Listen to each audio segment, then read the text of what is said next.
मुख्यमंत्री धामी के हर काम में लीडरशिप झलकती है।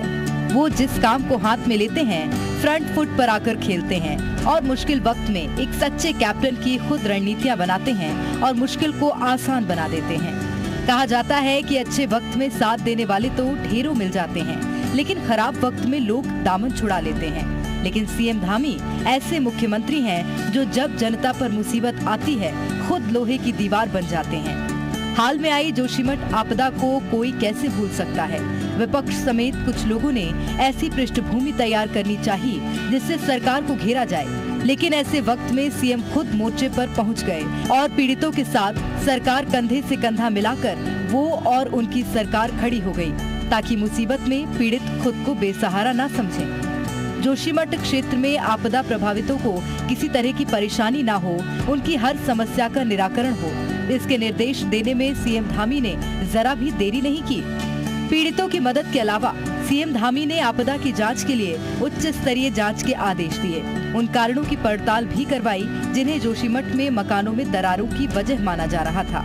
8 संस्थान भारत सरकार के और राज्य सरकार के मिलकर वहां पर सर्वेक्षण का काम कर रहे हैं और नई अभी कोई घटना नहीं हुई है, नया कोई वहां पर भू धसाव नहीं हुआ है। सीएम धामी जोशीमठ आपदा की खुद पल पल मॉनिटरिंग कर रहे थे, एक एक अपडेट प्रधानमंत्री को भी बता रहे थे। सच्चे लीडर की यही पहचान है। मुश्किल वक्त के दौरान 270 परिवारों के रहने का सरकार ने बकायदा इंतजाम किया। अब सरकार का पूरा फोकस सांस्कृतिक, धार्मिक और सामरिक महत्व वाले जोशीमठ क्षेत्र को सुरक्षित करने और प्रभावितों की पुनर्वास पर है। वहाँ पर लगभग 270 परिवारों को अभी हम लोगों ने विभिन्न राहत शिविरों में शिफ्ट किया है और ये 1 महीने पहले ये मैं कहूँ कि कष्टकारी का समय जोशीमठ के लोगों के साथ साथ पूरे उत्तराखंड वालों के लिए भी था, लेकिन भगवान बद्री विशाल की कृपा से, बाबा केदार की कृपा से उसके बाद वहाँ पर स्थितियाँ अभी स्थिर हैं और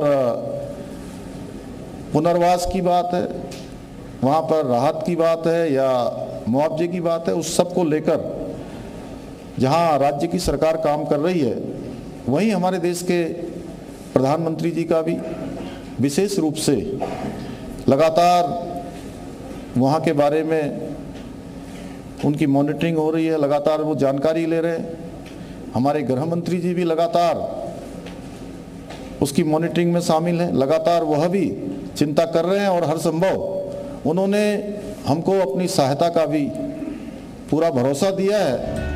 सीएम धामी के नेतृत्व में उत्तराखंड न सिर्फ आपदाओं से निकल रहा है, बल्कि हर क्षेत्र में नंबर 1 के तौर पर निखर रहा है। उसका उदाहरण गणतंत्र दिवस समारोह में उत्तराखंड की झांकी है।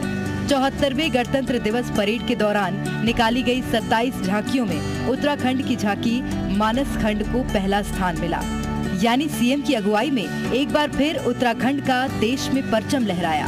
देश दुनिया उत्तराखंड की लोक संस्कृति से परिचित हुई। राजपथ के बाद कर्तव्य पथ, माननीय प्रधानमंत्री जी ने जो नया कर्तव्य पथ देश की जनता को समर्पित किया, उस कर्तव्य पथ की पहली ऐतिहासिक परेड में पिछले 23 सालों में एक पहला अवसर यह आया कि उत्तराखंड के जो मानस खंड की झांकी थी, उस मानस खंड की झांकी को पहला स्थान प्राप्त हुआ, जिसमें हमारे पूरे उत्तराखंड की लोक संस्कृति, यहाँ के विभिन्न प्रकार की विशिष्टताएं और बाबा जागेश्वर धाम का चित्रण उस झांकी में किया गया है, जिसका उल्लेख स्कंद पुराणों में भी मिलता है।